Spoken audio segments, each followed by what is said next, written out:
Ladies and gentlemen, I am the one and only DJ Storms, and I would like to welcome all of you back here to the channel on YouTube.com. As of course, you already know who I am, Mr. Controversy, and the operator of the best damn Twitter handle known to mankind. This is the official Lightning Flash update for April 19th, 2019. Happy Good Friday, ladies and gentlemen. We are going into Easter weekend. I would like to wish each and every single one of your families a blessed Easter. And we are also 4 weeks away from Money in the Bank pay-per-view, and WWE should have no excuses whatsoever should Money in the Bank suck. Okay? You have 6 weeks in between it. You used 1 week for the Raw and SmackDown after WrestleMania, and then you used 1 week for the Superstar Shakeup, which happened this week, which I will go over everything. It is a stacked Lightning Flash update, people, so strap in. Strap in. As, of course, we're going to kick things off here on the Lightning Flash update with the weekly show reviews. Monday Night Raw. Listen, I am going to explain everything and how Monday Night Raw was when we get to the end. Right now, I'm going to go through the results and the highlights of Raw, and then I'll explain to you my thoughts on Raw overall. I'm going to do it a little backwards. Same thing with SmackDown. So, Stephanie McMahon kicked off the show. Yeah, what a great way to kick off the show. Shane came out, and he was doing the best in the world shtick with Mike Rome. This was pretty much a generic McMahon promo. They ran down the Miz segments with Shane McMahon. The Miz came out, and the Miz is the first one to get shaken up. So the Miz is now on Raw, and he sent Shane packing. Miz was actually busted open. Miz stood tall in the end, and I'm assuming that this could be the end of the feud, because now Miz is on Raw, Shane is on SmackDown. But I don't know why WWE would just end the feud like that. And, you know, we'll see what happens. We'll see what happens. But Miz on Raw, I have no problem with that move. I actually like that move. So then we go into an 8-man tag. I mean, we've seen how many, you know, one thing I just want to stop. Why is it that WWE, every single time they do a superstar shakeup, why do they have to do so many fucking tag team matches? Why can't you just introduce them like you introduce them for a draft? This is why the WWE draft needs to come back. It's a lot more organized. But it was supposed to be the Revival and a mystery team versus Black, Ricochet, who are on Raw, which I like. Now you got to split them up and make them both staples in the mid-card. Black needs to turn heel on Ricochet. We need to get that feud. And then the tag team champions, Hawkins and Ryder. So the War Raiders theme song starts playing, and they come out as Ivar and Eric, the Viking Experience. What the fuck? Like, literally, that's all I have to say. What the fuck? Like, seriously, what is WWE's obsession with changing and shortening names when they aren't even needed to begin with? Especially this. Literally, I get that they're Vikings and all that, but literally, there was nothing wrong with the War Raiders. The War Raiders, Hanson and Rowe, that actually sounded more legit than Ivar and Eric, the Viking Experience. And out of all the names, you choose the fucking Viking Experience. The Viking, you know, there is such a thing as being too gimmicky. Okay? There is such a thing as overplaying a gimmick. Look at Lacey Evans. Look at Adam Rose. No Way Jose. There is such a thing as overplaying a gimmick and making it cringeworthy. The name is cringeworthy. Now, I get it that the majority of the audience will almost look past it a bit and just watch them in the ring because they are great in the ring and they have a legit look about them. But the name itself is reminiscent of a comedy act. They're literally on their way to being a comedy act. I mean, literally, what are you going to call Oney Lorcan and Danny Burch when they get called up to the main roster? Ben and Jerry? What about the Street Profits? Angelo Dawkins and Montez Ford. You call him Steven Johnson? Seriously. What was the reason behind this? I have heard none. All I heard was that this wasn't the original name. They were going to call them the Berserkers. Seriously. It makes no sense whatsoever. Now, look, I love the War Raiders, and I think they could be great staples in the tag team division, but this call-up made no sense whatsoever. And it's not even just about the name. It's the fact that the call-up itself made no sense whatsoever. These two are the NXT Tag Team Champions. They haven't even had a run with the titles yet. They only had one title defense. They just appeared on NXT with a new War Raiders t-shirt. So, there's another logic gap for WWE right there. Shows you that Vince McMahon doesn't even watch NXT and doesn't give a fuck about it to begin with. And on top of that, look, I get it that Kevin Owens did double duty as NXT champion, but you see, Kevin Owens and the War Raiders, two different animals. Two different animals.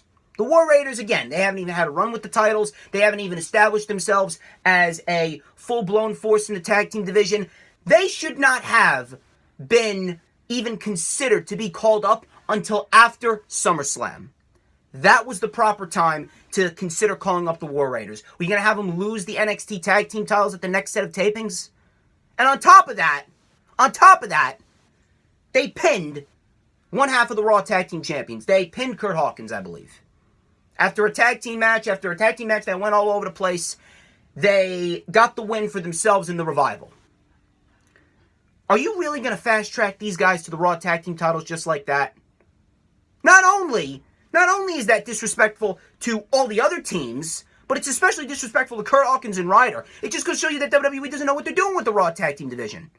The Raw Tag Team titles have changed hands 7 times since July. They have been treating the Raw Tag Team titles like a fucking hot potato. Literally, it went from the B Team to Drew McIntyre and Dolph Ziggler, Ambrose and Rollins, AOP, Chad Gable, Bobby Roode, The Revival, and now Kurt Hawkins and Zack Ryder. Do you remember that little time period back in 2015 where the WWE Tag Team titles, when they had the Bronze Championships, they changed hands every 2 months? This was pre-DJ Storms. I dubbed it the 2-month streak. We're on another 2-month streak. Literally, the Tag Team titles have been changing hands every 1 to 2 months. Guarantee you, Kurt Hawkins and Zack Ryder lose it at Money in the Bank to the Viking Experience or the War Raiders. Whatever the hell you want to call them. Regardless. You really gonna fast-track them and spit in the face of Kurt Hawkins and Zack Ryder? I go through this all the time with championship reigns. Championship title reigns should be no less than 84 days, 3 months minimum for a championship reign. You need to give these guys an opportunity to establish themselves as legitimate competitors.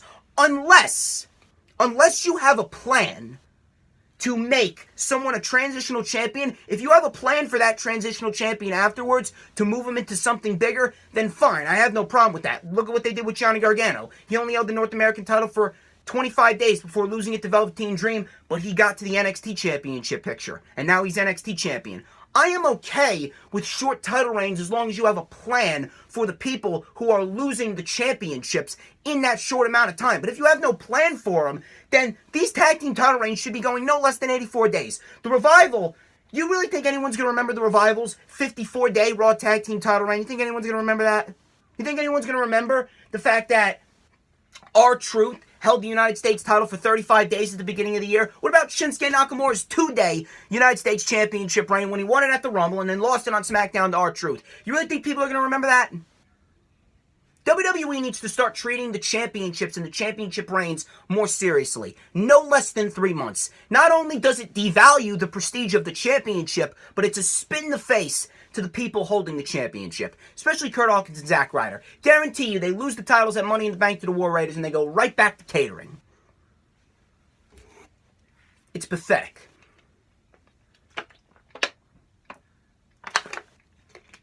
I should have bought two bottles of water because I'm going to be here for like an hour and a half. They announced that Cedric Alexander is coming to Raw. Fantastic. This is what Raw needs. Building a solid mid-card. I cannot wait to see Cedric on Raw. I can see him fighting for the Intercontinental Championship by the summer. I can't wait to see that. Speaking of the Intercontinental Championship, Finn Balor came out and Andrade was the next pick. This was a fantastic matchup. This is a fantastic television matchup. I thoroughly enjoyed it. Finn Balor and Andrade have great chemistry. The only thing I didn't like is the fact that WWE goes about the same old generic theme with the superstar shakeup and with the champions as far as the WWE goes. Literally, 3 champions lost on television. That's another thing that I don't get. That's another thing that I don't get. I get that Finn Balor was moving to SmackDown and all that, but at the end of the day, like, do you really have to sacrifice a champion just to make a challenger look strong? Unless Andrade is Money in the Bank winner or United States champion, because Joe's moving to Raw, by the summer, then WWE is really fucking up. WWE is really fucking up. They better have good plans for Andrade. I just don't like the fact that WWE has to go with the same old champions lose on television every single week just to generate some heat for a challenger or develop a challenger. You know, we've seen it so many times over the course of the last God knows how many years that it's becoming annoying. And then you have Elias, who was interrupted by Rey Mysterio, and then Lars came out and laid out Mysterio. We all thought Lars was on Monday Night Raw, but, you know, little did we know. Bobby Roode and Chad Gable versus the Usos. Yes, the Usos are on Monday Night Raw. I like that pick as well. All of these picks, put it this way, all of these picks were very good. I'm not going to lie. But I'll explain to you what I didn't like about this whole superstar shakeup and, you know, Monday Night Raw as a whole. Aside from the fact that it's Monday Night Raw. I mean, I hope that this is the start of something decent. The Usos defeated Bobby Roode and Chad Gable in about 5 minutes with the double loose. That was that. We had a moment of wish, otherwise a moment of bliss or a moment of piss. I call a moment of wish because I wish Alexa Bliss would get the fuck out of the WWE so I can stop watching these horrendous segments. But the segment was actually entertaining because of Sami Zayn, because Sami Zayn was playing up to the crowd. And, you know, I call myself the puppet master. Sami Zayn was the puppet master on Raw. Doing the olays, saying he loves the city, but he hates the people. Sami Zayn's a great heel. And I like that he's staying on Monday Night Raw. I would love to see Sami Zayn in a top heel role in a program with Seth Rollins. I want to see Rollins and Zayn in an interim Universal Championship program going into Money in the Bank. A Rollins and Zayn feud with the character that Sami's playing now and the amount of momentum that Seth Rollins has after beating Brock Lesnar, it would be a beautiful match. Probably one of the best matches of the year if they go forth with it. Alexa's still terrible, by the way. We had Bayley and Naomi. Naomi, one of the newest members of the Monday Night Raw roster, defeating the Iconics, women's tag team champions, in 2 minutes. That just goes to show you, I wouldn't even be surprised if Vince McMahon knows that the Iconics are terrible at what they do in the ring. And I'm going to get into the Iconics.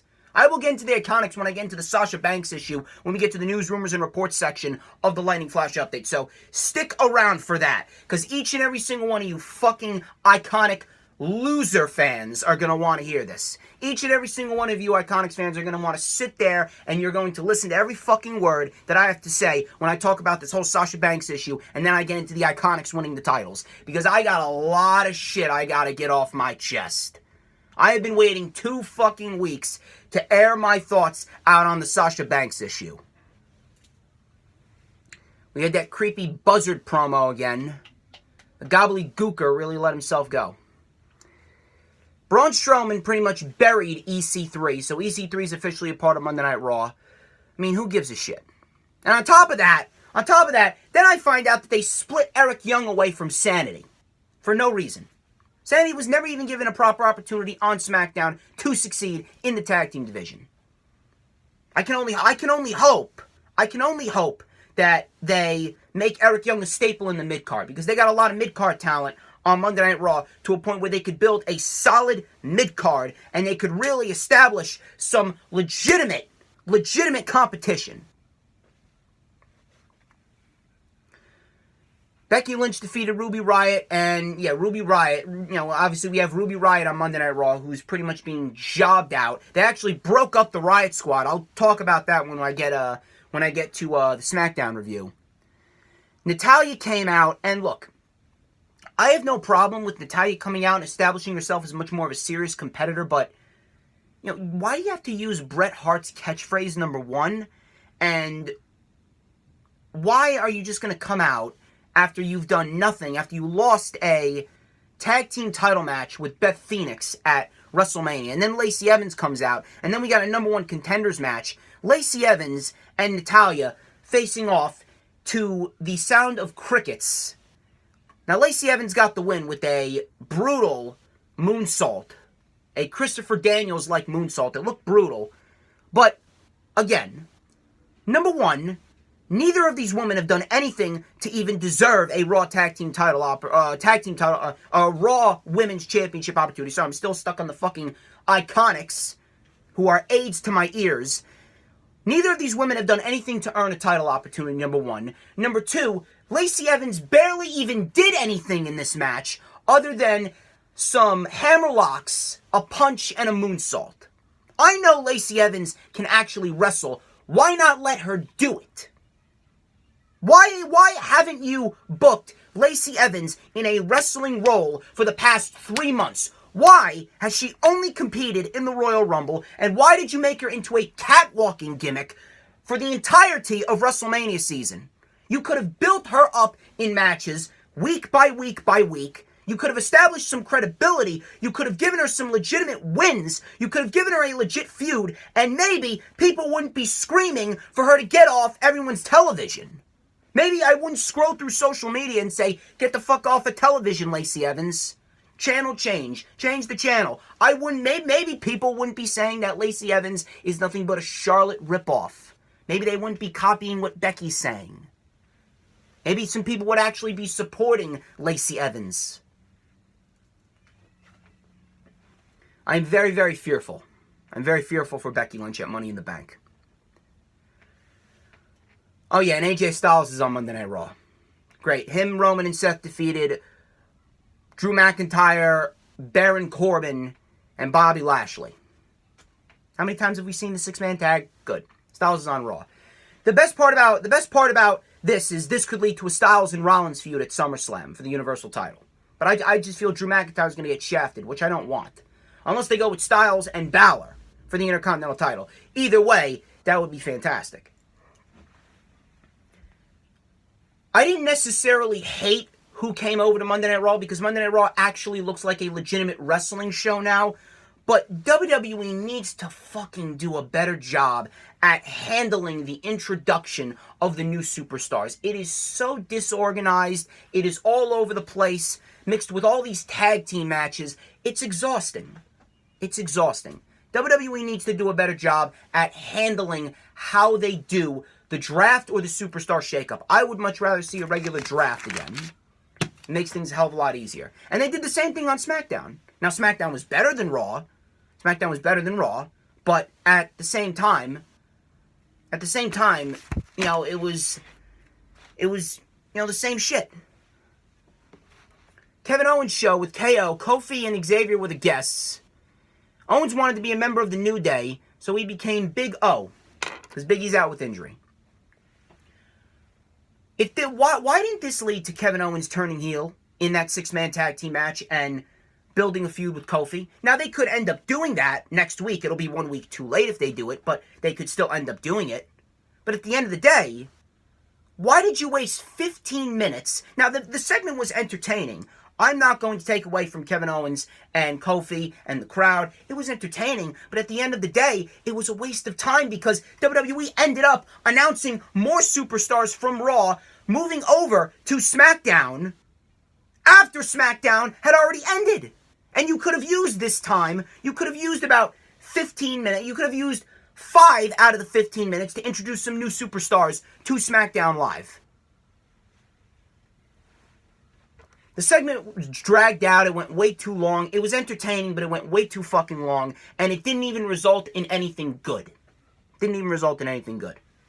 I hope they don't do this with Kevin Owens. You want to make Kevin Owens into a babyface? Fine. But he needs to be a serious babyface. He needs to be a Miz-like babyface. The way that they've been booking Miz as a babyface, that's what I want to see. That is good because he's serious. He's not pandering to the crowd and he's not going all hog wild with all these stupid face gestures and gyrating with the New Day. Miz is serious. If Kevin Owens is to be a babyface, he needs to be serious. But I don't want that at this rate. I want to see Kevin Owens face off against Kofi Kingston at Money in the Bank as a heel for the WWE Championship. From that, we actually went Balor putting on back-to-back performances. Great match with Mustafa Ali. Great match. I love this match. Mustafa Ali is great at what he does. I cannot wait to see Ali in an Intercontinental title program with Balor. You take a look at the mid-card that they got on SmackDown. You got Truth. You got Ali. You got Balor. You got Kevin Owens. You still got Rusev and Nakamura if you don't want to break them up.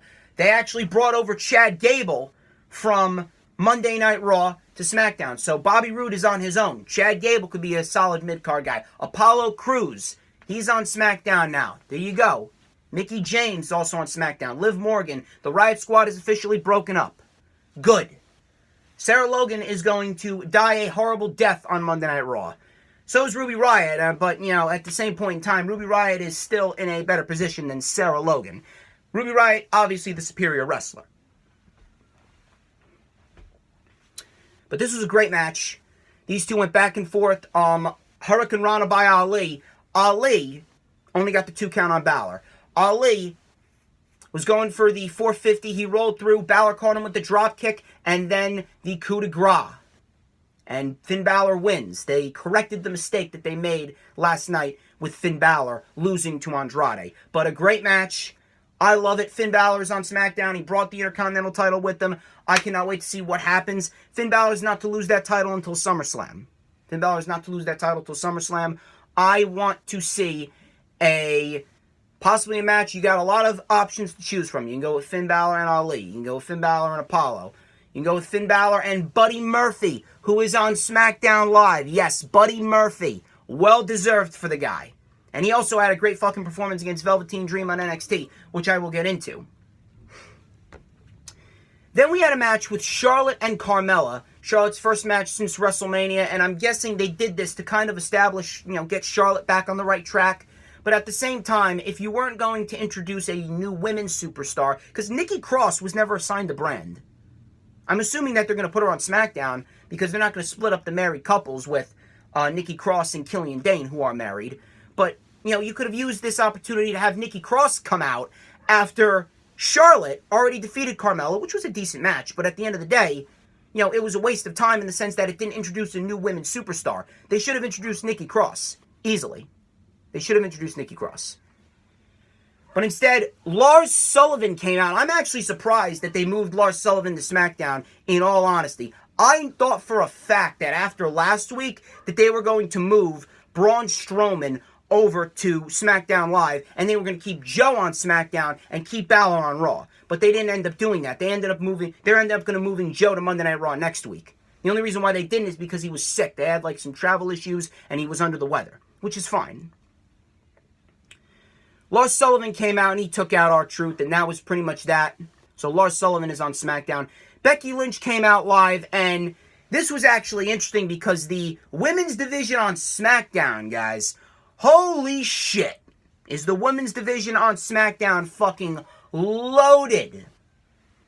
We got Ember Moon, Bayley, who was booed. I don't know why. I apologize about my dog, by the way. There's really no controlling her. Bayley was booed. So then the Iconics come out. Then Paige comes out. Then Mandy Rose and Sonya Deville come out.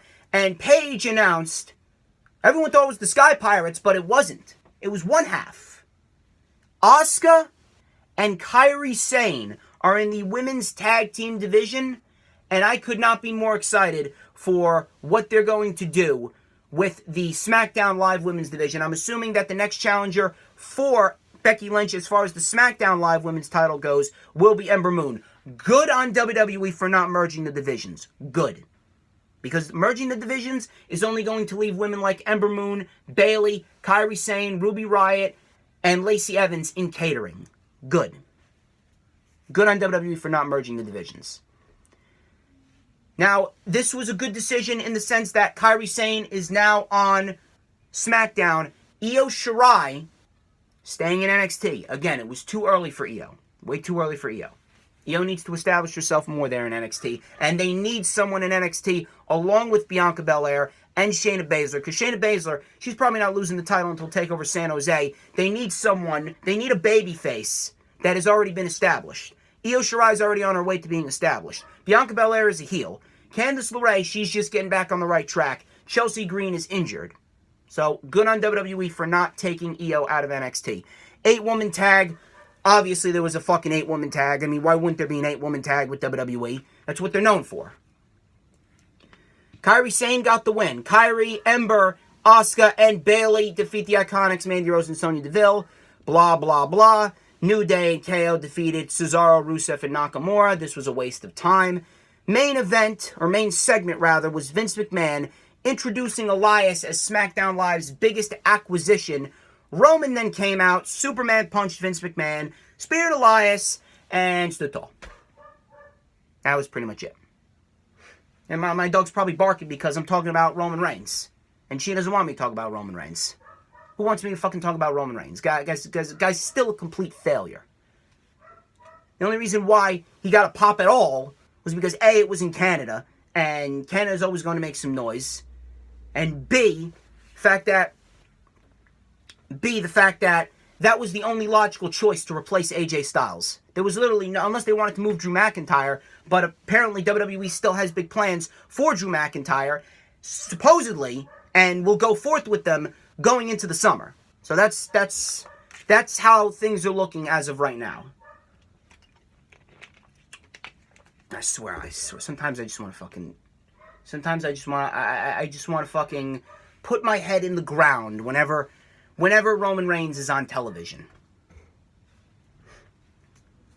But again, seriously, it was okay. SmackDown, outside of a great match with Ali and Finn Balor, they got some good acquisitions. They got Heavy Machinery as well. But in the end, it was pretty much copy and paste from Monday Night Raw. It was completely randomized as far as the superstars go. Again, they got to do a fucking better job at actually organizing the superstars as far as who's moving where with solid plans. And they got to make it more of a draft feel. You can't just have them show up. It gets too overly convoluted. It gets too confusing. But anyway, 205 Live. I'm going to be quite honest with you. This was probably one of the best 205 Live episodes in a long, long time. This right here, 205 Live did not get anyone. They need people, but they did not get anyone. They did not get anyone at all. I hope that they do in the future. They did get Oney Lorcan. I hope they get some more people in the future. But right now, for what they have, 205 Live is making the most of who they have on their roster. And it was a great show. 2 great matches. Crowd was much more into it as well. I don't know what's been going on, but Triple H, I think Triple H finally starting to get the crowd more invested in 205 Live. We started off with a fatal 4-way match between Arya Daivari, Mike Kanellis, Gran Metalik, and Akira Tozawa. Now, the outcome surprised me. This was a great match. This was all over the place.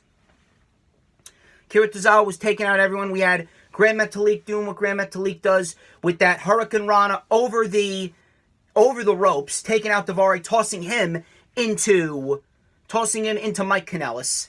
We had Akira Tozawa doing his suicide dive. We actually had a great sequence where Akira Tozawa drop-kicked Mike Kanellis. Akira Tozawa was on the ground.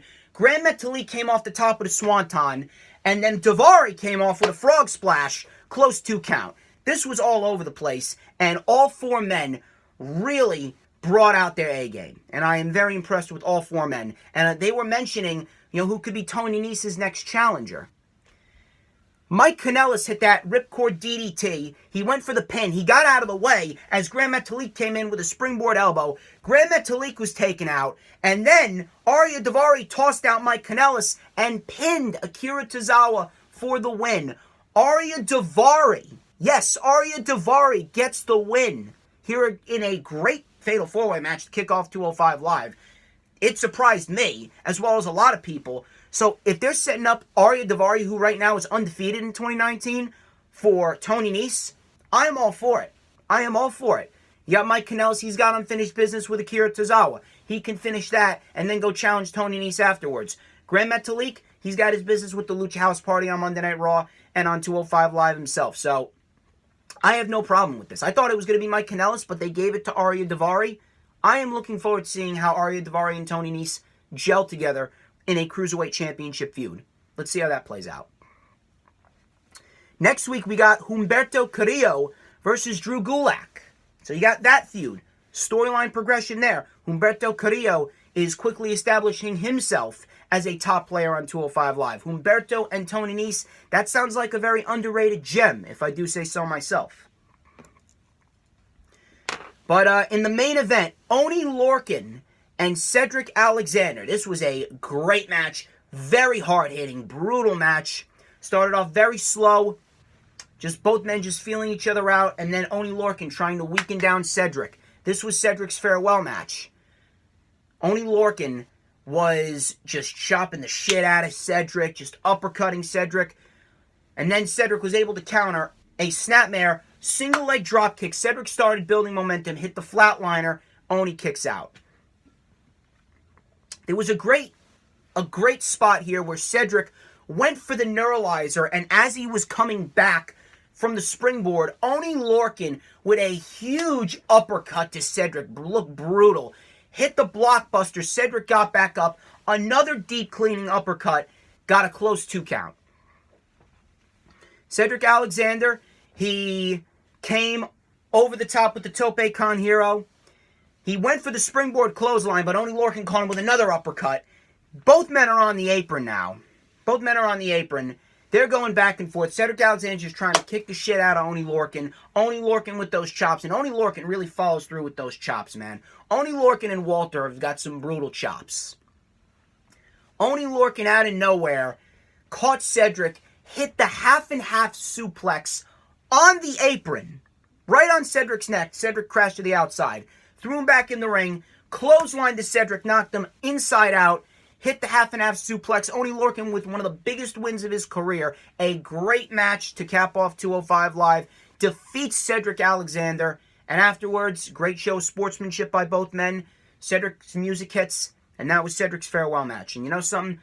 Good on Cedric. He gets drafted to Raw. Can't wait to see the opportunities that he's offered. He could be a solid mid-card guy. Maybe even main event guy hopefully if they book him right. I would love to see Cedric and Finn Balor for the Intercontinental title down the line. I hope to see it. I can't wait for it. I'm assuming that's what they're going forth with. I don't know when specifically they are going to bring up Cedric. Maybe in a few weeks, because he says is coming to Raw. So I'm assuming he'll take a few weeks off and then he'll make his debut on Raw. But great match.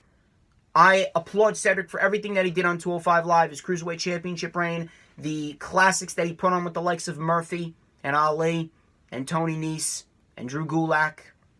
Good on Cedric. Good luck, Cedric, and thank you for everything you've done on 205 Live. Great send-off match for Cedric. And probably the best episode of 205 Live so far this year. NXT UK. This was from the tapings over WrestleMania Access. And they are building towards a lot of storylines. Now, we had a decent tag team match between the Coffey brothers, Raul Mendoza and Humberto Carrillo. Humberto Carrillo still pulling double duty in NXT and on 205 Live. Raul Mendoza, very underrated.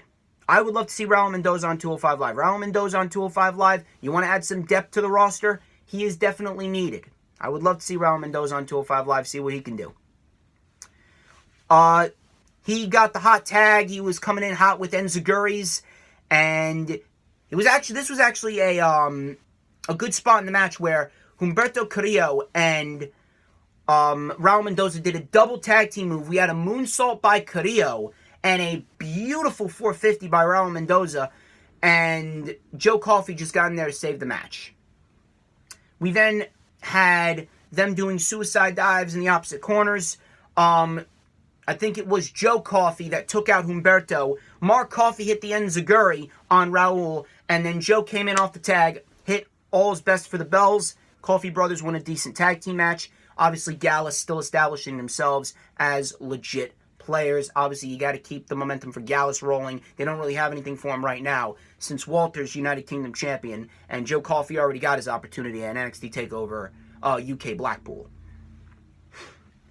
Cassius Ohno actually called out Ligero, So now we get Ligero and Cassius Ohno next week. I'm surprised they just ended the feud with Travis Banks just like that. I hope they're not making Ohno into another jobber, just like he was in NXT. I really hope not, because I want to see Ohno succeed on NXT UK. Kona Reeves made an appearance in NXT UK, and he got squashed by Dave Mastiff. But afterwards, we had a confrontation between Dave Mastiff and Wolfgang. I'm assuming that we will see that match over the course of the tapings. They could be building up Dave Mastiff as one of Walter's newest opponents. Because we actually got a lot. We got a lot of people gunning for the UK title. Pete Dunne's going to get his rematch at some point. We got Jordan Devlin, which I can't wait for. And now we got Dave Mastiff. The main event scene in NXT UK is looking pretty hot and pretty stacked. Dave Mastiff versus Walter sounds like King Kong versus Godzilla. Rhea Ripley defeated Kacy Catanzaro. Afterwards, she was mocking her in the back. And Piper Niven, she came out and she just kind of got in Rhea's face. I'm assuming we're going to be seeing that maybe over the tapings, maybe not. We're going to have to see how that plays out. Next week, we got Flash Morgan Webster and Mark Andrews versus Mustache Mountain. So that's going to be a great tag team match. We actually had a decent tag team match between Kenny Williams and Amir Jordan taking on the Grizzled Young Veterans. This was a non-title matchup. The Grizzled Young Veterans, still great at what they do. Amir Jordan, very fun to watch, as is Kenny Williams. Kenny Williams and Amir Jordan were fully focused on getting the win. They've been on a winning streak. Now they are 4-0, but they did not pin the tag team champions. They did not pin the champions. What happened was they were doing that double team move that they do. They hit the facebuster, the wheelbarrow facebuster by Kenny Williams into the Swanton Bombay by Amir Jordan, but Zach Gibson pulled James Drake out and they just took a walk. So I'm assuming that once they get back to the UK, we will be seeing Grizzled Young Veterans versus Amir Jordan and Kenny Williams for the NXT UK Tag Team titles. Good choice as interim opponents. Grizzled Young Veterans, they're great at what they do. I'm liking the team of Amir Jordan and Kenny Williams. Can't wait to see how they do when they are given more time. Pete Dunne stated, Walter, give me my rematch. So we'll be seeing that very, very soon. It was an okay episode of NXT UK. Again, a lot of storyline progressions with a lot of people as far as Piper Niven and Rhea Ripley goes. Then you got the tag team title scene. Then you got Pete Dunne requesting his rematch. Dave Mastiff and Wolfgang. So, at the end of the day, we'll see what happens next week. Next week we got Ligero Cassius Ohno, which should be a good match. We got Mark Andrews and Flash Morgan Webster versus Mustache Mountain. Should be a very good match. Next week, we'll probably get the wrestling heavy part of the NXT UK tapings in WrestleMania Access. NXT.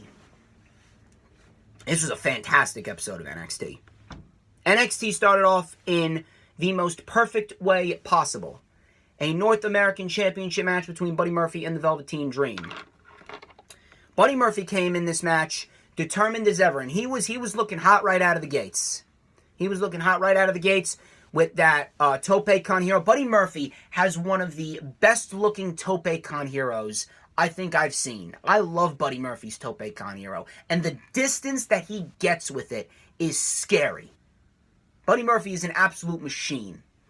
He hit the Meteor on Velveteen Dream, but Velveteen Dream obviously kicked out. This was in the beginning of the match. Velveteen Dream was able to come back with a super kick.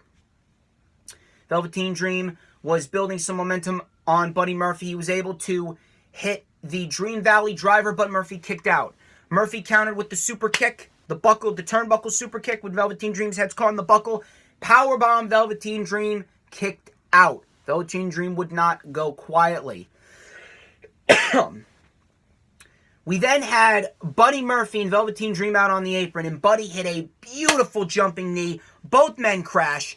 Buddy Murphy just trying to drag Velveteen Dream dead weight into the ring. Velveteen Dream with a beautiful combination. I love this three-move combination. Velveteen Dream, as Buddy Murphy was getting back in the ring, Velveteen Dream with a famouser Dream Valley Driver, Purple Rainmaker combination. Velveteen Dream retains the North American Championship. Great match to kick off NXT. I am loving it. Buddy Murphy does it again. Buddy Murphy put on a classic with Tony Nese. Buddy Murphy put on a great match with Velveteen Dream. I cannot wait to see what Buddy Murphy does on not on 205 Live, on SmackDown Live. Buddy Murphy, you could be calling him the next Intercontinental Champion by SummerSlam.